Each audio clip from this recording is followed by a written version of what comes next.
Olá, vamos voltar a falar sobre comunicação. Esse tema é sempre tão difícil dentro das organizações. Difícil por quê? Porque nós defendemos os nossos pressupostos quando falamos, como se estivéssemos sendo atacados pessoalmente. Nós temos dificuldade em ouvir os argumentos dos outros. E os pressupostos arraigados são responsáveis pela separação, por estarmos isolados uns dos outros e, portanto, temos dificuldade de nos comunicarmos. Os pressupostos afastam as pessoas. Observar sem julgar é possivelmente a forma mais elevada da inteligência humana. E vejam que Einstein, tentando contribuir para o diálogo, para a comunicação, e aqui é difícil entender isto, fala que o mais importante que a inteligência é preciso desenvolver a imaginação das pessoas. Logo ele, que era considerado um dos QIs mais altos do mundo científico e do mundo de uma forma geral, da humanidade em todos os tempos, dizia que a inteligência era menos importante do que a imaginação. Por que a imaginação das pessoas? Porque é por meio da imaginação que você consegue se situar no contexto, você consegue entender as outras pessoas, você consegue se colocar no lugar das outras pessoas, portanto, ser empático com elas. E isto é fundamental para que você as entenda. E se você as entende, você pode se comunicar com elas. Portanto, vamos desenvolver a nossa imaginação se queremos melhorar as nossas condições de dialogar, de nos comunicarmos com as pessoas.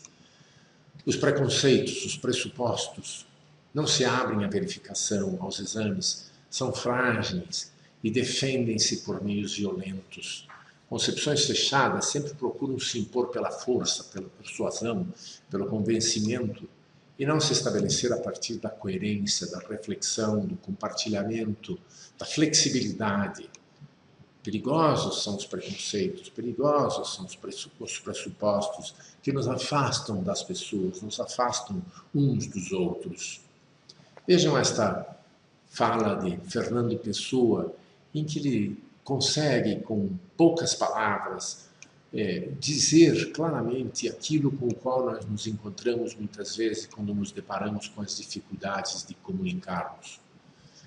Encontrei hoje em ruas, ele fala no estilo mais português, mais lusitano, encontrei hoje nas ruas, separadamente, dois amigos meus que se haviam zangado, que haviam brigado um com o outro, e cada um me contou a narrativa de por que se haviam zangado. Cada um deles me disse a verdade. Cada um me contou as suas razões. Ambos tinham razão. Ambos tinham toda a razão. Não era que um via uma coisa e o outro via outra, que um via um lado das coisas e o outro um lado diferente. Não.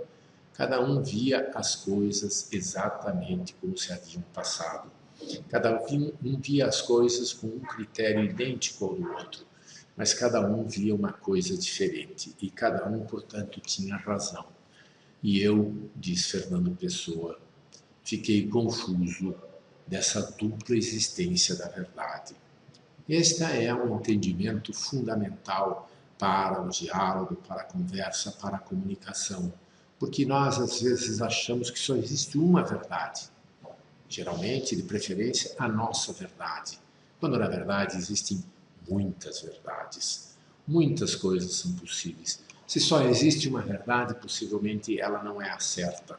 Sempre deve existir várias opções. A flexibilidade, a possibilidade de entender isto, a busca por estas diferentes verdades, faz com que nós sejamos mais flexíveis e possamos nos comunicar melhor com as outras pessoas.